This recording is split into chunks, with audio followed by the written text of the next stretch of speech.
Benjamin Hernandez had built his empire on precision. Numbers behaved when you disciplined them. Markets bent when you studied them long enough. Men respected you when you were decisive. But nothing prepared him for the moment he looked up from a candlelit table and saw his 18-year-old daughter carrying a tray of water glasses across the restaurant floor. He didn't react. He didn't call her name. He didn't even blink. He just stared at the white apron tied around her waist. Grace was supposed to be in school. And in that split second, Benjamin realized two things. 1, his ex-wife had lied to him. 2, his daughter had been lying too. And what he would discover before the night ended would cost him far more than the price of dinner. Before we go any further, I'm curious. Where are you watching from tonight? Drop your city in the comments. I always love seeing how far these stories travel. Now sit back. Because what happened next didn't just shake a father. It exposed a truth he had been blind to for years. 222 North LaSalle Street, Chicago. The building stood tall and polished against the skyline, all glass confidence and corporate steel. It housed law firms, investment offices, consulting agencies, and on the lower level, a restaurant known for its quiet luxury and discreet clientele. Benjamin Hernandez stepped out of the black car and adjusted the cuff of his charcoal suit. 46 years old. Clean-shaven. Silver just beginning to touch his dark hair. The kind of man who carried wealth not loudly, but effortlessly. Divorced 2 years. Still learning how silence sounded in a penthouse. Scarlett Jackson was already waiting inside. 39. Elegant. Composed. A venture capital advisor with sharp eyes and sharper instincts. They had met at a charity board meeting 3 weeks earlier. This was their first official date. Benjamin didn't date often. He preferred control. Dating meant variables. Scarlett stood when she saw him, a soft smile curving her lips. Benjamin. Scarlett. He pulled out her chair. Ordered a bottle of red. The kind of effortless choreography two adults perform when both are used to being admired. The restaurant glowed in warm amber light. Soft jazz threaded through the room. Conversations floated, polite and expensive. They spoke about Chicago's market shifts. About risk tolerance. About travel. He found himself relaxing. It had been a while since a woman looked at him without history behind her eyes. Halfway through Scarlett's story about a startup acquisition, Benjamin reached for his water glass. That's when he noticed her. The waitress approaching their table wasn't just familiar. She was his daughter. Grace Hernandez. Her blonde hair was tied back into a tight ponytail. Minimal makeup. Black slacks. Crisp white shirt. Black apron. A small name tag read. Grace. His hand stopped midair. Scarlett noticed the change in him first. Benjamin. He didn't answer. Grace stepped closer, eyes down, professional smile fixed in place. Good evening. Can I start you with sparkling or still water? Her voice. God. Her voice hadn't changed. Benjamin felt the air leave his lungs. Still, Scarlett answered politely. Grace poured the water carefully. Her hands were steady. Too steady. When she finally looked up, their eyes met. For a fraction of a second, time cracked open. Shock flickered across her face. Then it disappeared. Replaced by composure. Is there anything else I can get you? She asked. Like he was just another table. Like he wasn't her father. Benjamin swallowed. No. She nodded once and walked away. Scarlett leaned forward slowly. Do you know her? Benjamin's jaw tightened. That's my daughter. Scarlett blinked. I thought you said she was at Northwestern. She is. But she wasn't. And that meant something was very wrong. Grace moved between tables with controlled precision. Benjamin watched her. Not obviously. But carefully. She carried trays.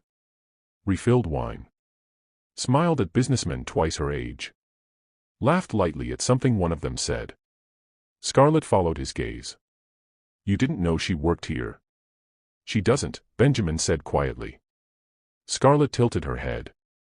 Well, she clearly does. Benjamin's phone buzzed in his pocket. He ignored it. Instead, he studied his daughter.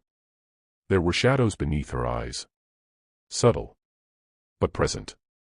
She looked thinner. When she leaned to place a dish on a nearby table, he noticed the faint outline of exhaustion in her posture. This wasn't summer job energy. This was necessity. Scarlett's voice softened.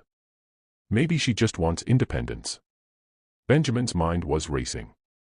Grace's tuition was wired directly to her mother every semester. Housing. Meal plans.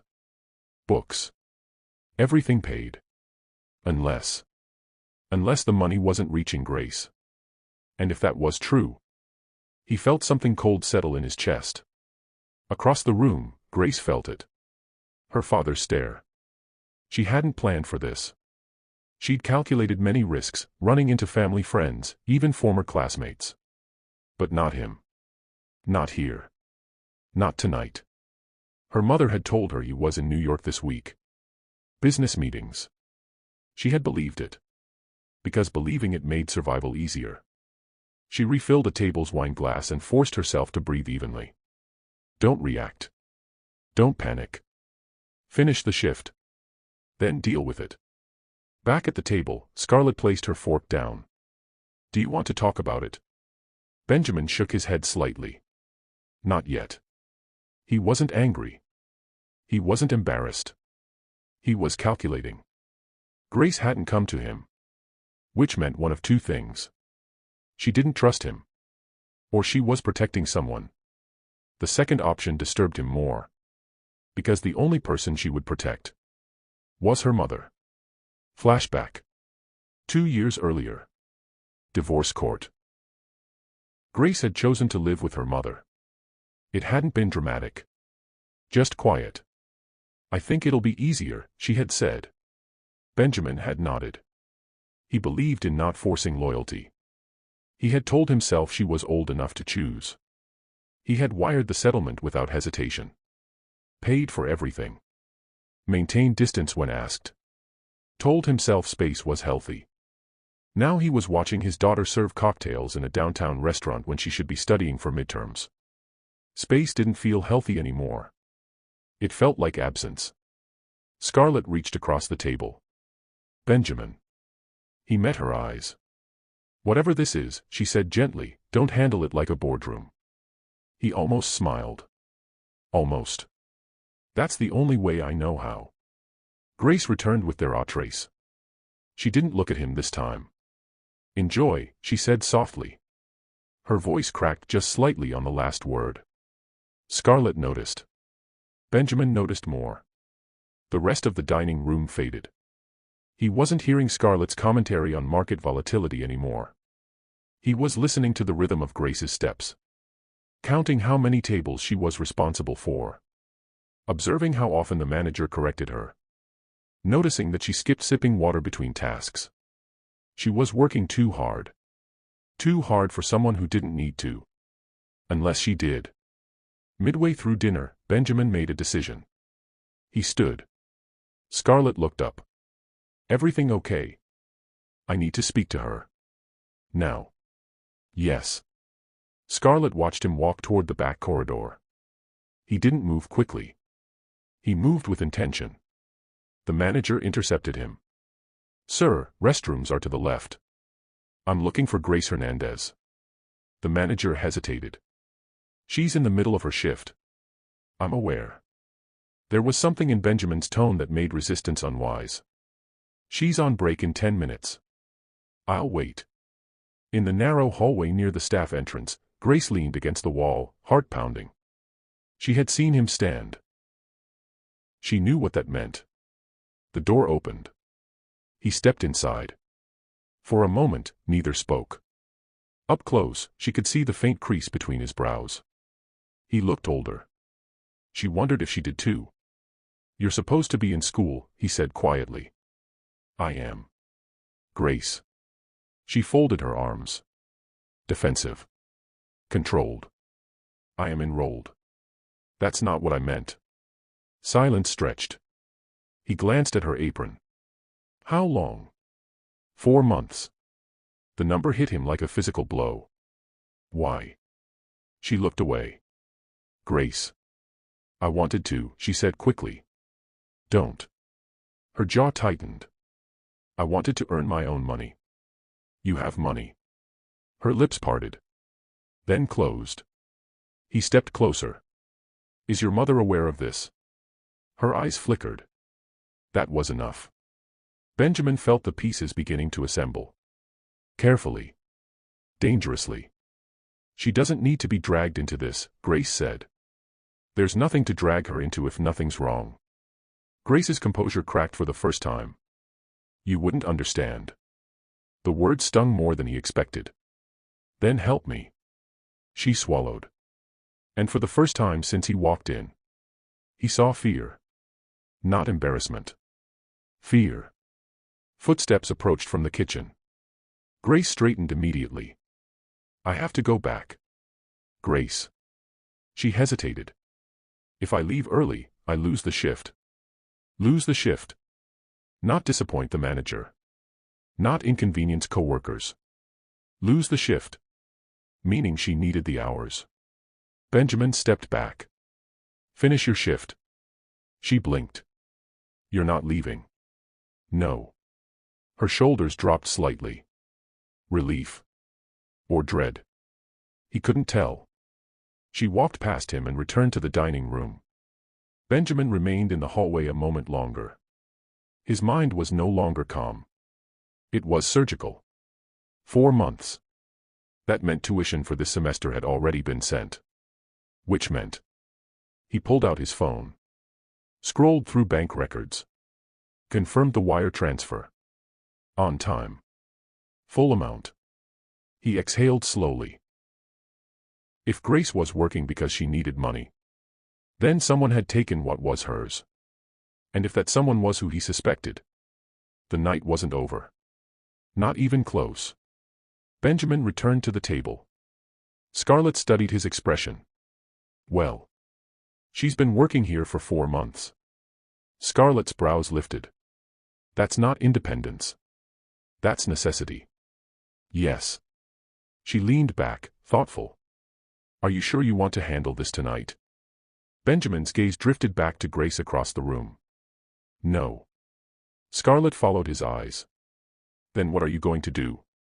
He watched as Grace balanced 3 plates at once, forcing a smile at a table of laughing executives. I'm going to watch. Scarlett frowned slightly. Watch what? Benjamin's voice lowered. The truth. And what he would uncover before dessert was served would make him question everything he thought he knew about his ex-wife. Benjamin Hernandez did not storm out of the restaurant. He did not cause a scene. He did not confront a manager or demand payroll records. He finished his dinner. Because men who built empires understood something simple. Truth reveals itself faster when you don't chase it too loudly. Across the room, Grace moved like someone who had trained herself not to be seen, efficient, quiet, polite. Scarlett watched him as he watched her. You're thinking in numbers again, she said softly. Benjamin didn't deny it. 4 months, he repeated. That's what she said. Scarlett leaned in slightly. If she's working out of necessity, then either tuition wasn't paid, or she never received it. Benjamin's jaw flexed. I paid it. Then where did it go? That was the question. And Benjamin had spent 20 years tracing money trails that others thought were invisible. But this wasn't a competitor. This wasn't corporate fraud. This was his daughter. And possibly his ex-wife. When dessert arrived, Grace did not bring it. Another server did. Scarlett noticed immediately. She switched sections. Benjamin nodded once. She doesn't want to come back to this table. Scarlett studied him. And how does that make you feel? He didn't answer right away. It wasn't anger. It was something worse. Distance. Grace stood near the service station, hands braced lightly on the counter. Her coworker, a brunette about her age, leaned close. You okay? Yeah. That guy's been staring at you for like an hour. Grace forced a faint smile. He's my dad. The girl blinked. Wait, what? Grace shook her head. It's complicated. Are you in trouble? Grace exhaled slowly. I don't know yet. Back at the table, Benjamin's phone vibrated again. This time he answered. Carlos. His chief financial officer's voice came through calm and steady. Evening, Ben. I need something pulled. Quietly. Personal or business? Personal. There was a slight pause. Go ahead. Tuition transfers. Northwestern University. Last 4 semesters. Cross-reference the receiving account details. I want confirmation the funds landed where they were supposed to. Carlos didn't ask why. I'll have it within 30 minutes. 10. A soft chuckle. I'll try. Benjamin ended the call. Scarlett raised an eyebrow. Already. I don't operate on confusion. She tilted her head thoughtfully. And what if the confusion isn't financial? He looked at her sharply. You think she's lying? I think 18-year-olds carry pride in strange ways. Benjamin considered that. But the fear he saw in Grace's eyes earlier hadn't looked like pride. It had looked like someone protecting a fragile structure. The restaurant began to thin as the evening stretched toward 9. Grace cleared her last table and disappeared toward the back. Benjamin stood again. Scarlett touched his sleeve lightly. Be careful. He met her eyes. Of what? Of proving yourself right instead of finding the truth. He held her gaze for a second longer than necessary. Then nodded once. The staff room was quieter now. Grace was sitting alone, unlacing her apron slowly when the door opened. She didn't look up. I told you I'm fine, she said softly. It's me. She froze. For a second, she didn't move. Then she finished untying the apron and placed it neatly on the bench beside her. He noticed that. Neatness under pressure. She'd always done that before exams. I can explain, she began. I'm listening. Silence. She inhaled. Mom said tuition went up. It didn't. Her eyes flickered. She said housing costs increased. They didn't. Grace's jaw tightened. She said you were late on the wire. Benjamin felt something cold settle in his chest again. I've never been late. Grace swallowed. She said you cut the amount. He shook his head slowly. No. Grace's composure cracked. Just slightly. She showed me emails. From me. Yes. Benjamin's mind sharpened instantly. What email address? She hesitated. I don't remember exactly. Grace. It looked real. He crouched slightly so they were eye level. Did you ever call me? The question hung heavy between them. Grace looked away. You're always busy. That's not what I asked. She blinked rapidly. I didn't want to cause problems. With who? Her voice dropped. Mom. There it was. The fragile structure. Benjamin stood slowly. Has she been asking you for money? Grace's eyes widened. No. Grace. She said we had to adjust. Adjust how? She hesitated. We moved. His head snapped up. You moved. 3 months ago. Why wasn't I told? She said you didn't need to know. Benjamin's breathing slowed. Dangerously slow. What kind of place? Grace's fingers twisted together. Smaller. How much smaller? She didn't answer. That was answer enough. Benjamin stepped back, processing. Tuition wires had gone through. Grace was working 4 months. They moved 3 months ago. Scarlett's voice echoed in his head. What if the confusion isn't financial? He looked at his daughter again. Are you paying for something? Grace's silence stretched too long. Grace. She stood abruptly. I don't want you to fight with her. That was confirmation. Benjamin felt a flicker of anger rise. Not loud. Controlled. Is she in debt? Grace shook her head.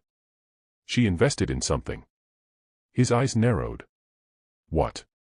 A friend's business. What business? I don't know. Benjamin exhaled slowly. And it failed. Grace didn't respond. He didn't need her to. His phone buzzed. Carlos. He stepped aside and answered.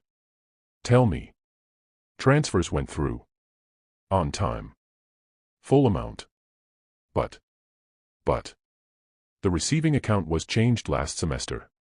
Benjamin's stomach tightened. Changed how? It wasn't Northwestern's account. Silence. Where did it go? Private account. Registered to. Carlos paused. Say it. Isabella Martinez. Benjamin closed his eyes briefly. Isabella Martinez. His ex-wife. Grace's mother. The account hadn't gone to the university. It had gone to her. For how long? Benjamin asked quietly. 2 semesters. That meant an entire year's tuition. Gone. Pull everything, Benjamin said. Already doing it. He ended the call slowly. For a moment, he just stood there, listening to the muffled sounds of dishes clinking in the kitchen. His daughter had been working nights while he believed he was funding her education. And she had protected the person who stole from her. He walked back toward her. Grace was staring at the floor. It wasn't the university, he said. Her eyes lifted. What? The tuition. Her lips parted. It went to your mother. Grace shook her head immediately. No. Yes. She showed me. She forged it. The word hung in the air. Grace's breathing quickened. No. She wouldn't. She did. Grace stepped back slightly. No. Benjamin's voice softened. She changed the receiving account. Grace's eyes filled. No. He watched the moment reality pierced denial. She told me you didn't care, Grace whispered. Benjamin felt something fracture inside his chest. She said you were too busy building your company to notice. He took one step toward her. Grace. She said you only paid because the court required it. He reached for her shoulders gently. I have never paid for you because I was required to. Tears slipped down her cheeks. She said if I told you we were struggling, you'd think she failed. Benjamin's voice broke slightly. You were struggling. Grace nodded. She said the investment would bounce back. She just needed time. And the rent. She covered some. I covered the rest. With this job. Grace nodded again. He exhaled slowly. Why didn't you call me? Her answer was quiet. Because she said you'd use it against her. The air in the room shifted. This wasn't just financial fraud. It was manipulation. Isolation. Narrative control. Benjamin realized something uncomfortable. He had given Isabella space after the divorce. Too much space. And she had filled it with poison. Grace wiped her cheeks quickly. Please don't ruin her. The plea caught him off guard. Ruin her. She's still my mom. Benjamin felt the complexity of fatherhood settle heavily on him. Justice wasn't simple anymore. It wasn't a villain in a mansion. It was a woman who had lied to her own daughter to preserve pride. He studied Grace carefully. You've been working 4 months. Yes. And studying. Yes. Grades. Still good. He believed her. She had always been disciplined. Even when hurting. Are you exhausted? A small, humorless laugh escaped her. A little. He stepped closer and pulled her into his arms. For a moment, she stiffened. Then she collapsed into him. 18 years old. Still small enough to fit under his chin. I'm sorry, he whispered. For what? For not noticing sooner. Grace's fingers gripped the back of his jacket. I didn't want you to fight. He rested his cheek against her hair. I don't fight. I correct. She pulled back slightly. What does that mean? Benjamin looked at her steadily. It means you don't work another shift. Her eyes widened. I need the money. You don't. Dad. You don't. Silence. Then softly. What about Mom? Benjamin's gaze darkened slightly. That's my responsibility. Grace searched his face. You're not going to yell, are you? He shook his head once. No. He wasn't going to yell. He was going to uncover everything. And then decide. But the night still wasn't finished. Because as they stepped back into the dining area, Benjamin saw someone he hadn't expected. At the far end of the restaurant. Standing near the entrance. Watching them. Isabella Martinez. Grace's mother. And she had seen everything. Isabella Martinez did not look like a woman who had been exposed. She looked composed. Elegant beige coat. Perfectly styled blonde hair. Subtle makeup. The same calm exterior she had worn in court 2 years ago when she told the judge, "I just want stability for my daughter." Benjamin saw it immediately. The performance. Grace saw it too. And that was the problem. Because Grace still loved her. And love makes manipulation harder to detect. The restaurant's amber lighting softened everything, even tension. But the air between the three of them was sharp. Scarlett, still seated at the table near the window, noticed the shift immediately. She followed Benjamin's gaze toward the entrance. Is that? Yes, Benjamin said quietly. Grace's fingers tightened around her father's sleeve. She wasn't supposed to come. Benjamin glanced down at her. You told her. Grace nodded faintly. She tracks my location. The words landed heavier than they should have. Benjamin's jaw tightened slightly. Across the room, Isabella began walking toward them. Not rushed. Not defensive.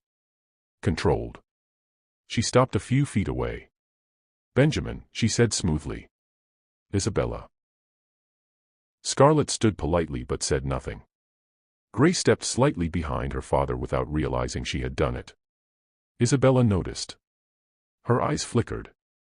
Grace, she said gently, you didn't answer my calls. I was working, Grace replied quietly. Benjamin's voice cut through, calm and level. She doesn't work anymore. A subtle shift in Isabella's expression. What do you mean? I mean she doesn't need to. Silence. Nearby diners pretended not to watch. But they were watching. Isabella folded her arms lightly. Benjamin, can we not do this here? Do what? Create a scene. You created the scene. Her composure wavered slightly. I don't know what she told you. She told me enough. Grace stepped forward quickly. Dad, please. He held up a hand gently. Grace, go sit with Scarlett. Grace hesitated. Please. She looked between them, heart pounding, then nodded and walked back toward the table. Scarlett gave her a reassuring smile and placed a hand lightly over hers. You're okay, Scarlett whispered. Grace wasn't sure. Back near the entrance, Benjamin and Isabella stood facing each other. He didn't raise his voice. That unsettled her more than anger would have. You changed the tuition receiving account, he said quietly. Her face remained neutral. I handled logistics. You redirected it. For efficiency. To your private account. A beat of silence. It was temporary. For 2 semesters. Isabella inhaled slowly. I was managing investments. With her education money. It was going to be replaced. When? She didn't answer. Benjamin stepped slightly closer. Grace has been working nights for 4 months. Isabella's eyes flickered toward the table. She wanted independence. She needed rent. That's exaggerated. She was paying bills. Isabella's composure cracked, not dramatically, but enough. Do you think it's easy? She snapped quietly. Do you think being left alone after a divorce is easy? Benjamin's expression didn't change. You weren't left alone. You moved on immediately. No, he said evenly. I respected distance. She let out a sharp breath. You respected silence. He studied her carefully. You isolated her. That's not true. You told her I didn't care. I told her you were busy. You forged emails. Her eyes hardened. I edited for clarity. Clarity, he repeated slowly. Isabella's voice dropped. You always had control, Benjamin. The money. The narrative. The image. And you had trust. The words hit harder than shouting would have. For a moment, Isabella said nothing. Then quietly. I didn't want her thinking I failed. Benjamin exhaled slowly. So you made her believe I did. Isabella looked away. I thought I could fix it. With what? An investment. In what? She hesitated. A tech startup. Whose? A friend's. And it collapsed. Silence. He didn't press further. The damage was already clear. Across the restaurant, Grace couldn't hear the words, but she could read posture. Her mother's shoulders were tighter than usual. Her father's stance was firm, but not aggressive. Scarlett leaned slightly closer. Whatever happens, she said softly, this isn't your fault. Grace blinked. I should have checked. You were 18. I should have called him. Scarlett gave a faint smile. Adults struggle with that too. Grace glanced back at her parents. She realized something slowly. For the first time, her father wasn't defending himself. He was defending her. And her mother wasn't defending at all. Benjamin stepped back slightly, creating space. Here's what's going to happen, he said calmly. Isabella's chin lifted. You don't get to dictate. I'm not dictating. I'm correcting. Her eyes flashed. There it is. The boardroom tone. He didn't deny it. You will provide full financial transparency by tomorrow. She let out a bitter laugh. You think you can just audit my life? I think you used funds allocated for our daughter's education. It was temporary. It wasn't yours. Silence. And you allowed her to believe I didn't care.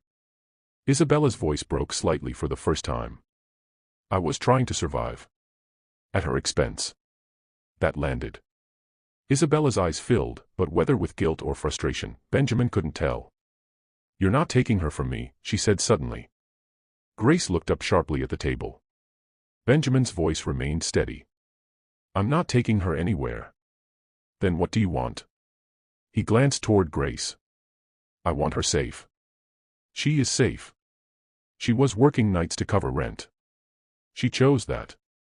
She believed she had no choice. The truth settled between them. Grace stood suddenly and walked back toward them.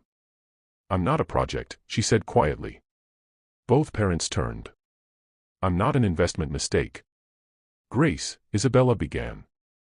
I worked because I thought we needed it, Grace continued, voice shaking but firm. I didn't tell Dad because you said it would make things worse. Isabella's eyes widened. I was protecting you. From what? From conflict. Grace's lips trembled. There's already conflict.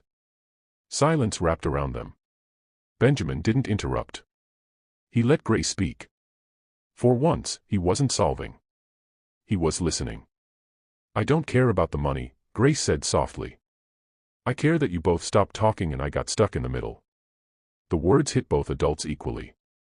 Benjamin felt it. He had withdrawn after the divorce. Believing space equaled peace. But silence had created something else. A vacuum. And Isabella had filled it with fear. Scarlett approached slowly, not intruding but present. Maybe, she said gently, this conversation doesn't need to end tonight. But it does need honesty. Isabella looked at her sharply. And you are?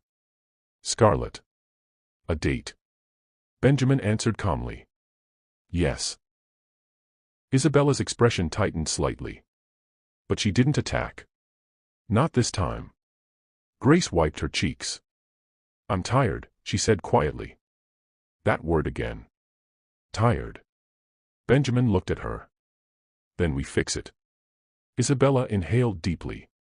What does fix mean to you? Benjamin answered carefully. It means the tuition funds are restored immediately. She nodded slowly. They will be. It means rent is covered properly. Yes. It means no more altered communication. A pause. Yes. And it means Grace doesn't work because she's compensating for adult mistakes. Grace's eyes flickered. I liked working, she said softly. Benjamin looked at her. Did you? She hesitated. I liked feeling useful. Scarlett smiled faintly. You can feel useful without carrying everyone. Grace considered that. Isabella looked at her daughter. I never wanted you to feel responsible. But I did, Grace replied. The vulnerability in her voice cut through the restaurant noise like glass. Isabella stepped closer. I was embarrassed, she admitted quietly. I didn't want your father thinking I failed. Grace's eyes filled again. I don't care if you fail. Isabella's composure finally broke. For the first time that night, she looked small. Benjamin watched carefully. This wasn't about humiliation. It wasn't about dominance. It was about clarity. He spoke calmly. We can restructure custody arrangements. Isabella stiffened. Don't threaten me. I'm not. He looked at Grace. She's 18. Grace straightened slightly. I can choose. The power in that statement shifted everything. Isabella's eyes searched her daughter's face. Choose what? Grace took a breath. I don't want to move. Neither parent spoke. I don't want another court situation, she continued. I don't want to choose sides. I want honesty. Benjamin nodded once. You'll have it. Isabella swallowed. Yes. Grace looked at her father. I don't want you disappearing when it's uncomfortable. The words were gentle but sharp. Benjamin felt them fully. I won't, he said. And for once, it wasn't strategy. It was promise. The restaurant had nearly emptied now. Staff moved quietly around them. The manager pretended not to watch. Scarlett stepped back slightly, giving them space. Benjamin pulled out his phone. He opened his banking app. Transferred a substantial amount into a new account. He handed the phone to Grace. That's yours. Direct access. Tuition, living, whatever you need. Grace stared at the screen. That's too much. It's stability. She looked at her mother. Then back at him. I don't want to be bought. You're not, he said softly. You're supported. Isabella watched silently. For once, she didn't interrupt. A quiet moment passed. Grace inhaled slowly. I'm finishing this semester, she said. Then I'll decide where I want to live. Benjamin nodded. Fair. Isabella hesitated. I'd like transparency too. Benjamin met her eyes. You'll have it. She studied him carefully. You're not going to ruin me. He shook his head. No. Relief flickered across her face. But if this happens again, he added calmly, I won't stay quiet. She nodded slowly. Understood. Grace glanced at Scarlett. You still on your date? Scarlett laughed softly. I think we're redefining it. Benjamin allowed himself the faintest smile. Grace looked between all three of them. The tension hadn't disappeared. But it had shifted. It wasn't poison anymore. It was uncomfortable truth. And that was progress. Outside, Chicago air felt cooler. Benjamin walked Grace to his car. You okay? He asked quietly. She nodded. I'm not mad, she said. I know. I just don't want secrets anymore. You won't have them. She studied him carefully. You're not going to disappear after tonight, are you? He shook his head. No. She smiled faintly. Good. As he drove away from 222 North LaSalle Street, Benjamin realized something humbling. He had believed control meant providing. But presence meant something else entirely. It meant asking uncomfortable questions sooner.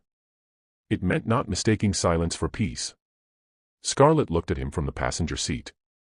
You handled that differently than I expected. How so? You listened. He exhaled quietly. I'm learning. She smiled. That's attractive. He glanced in the rearview mirror. The restaurant faded into the Chicago night.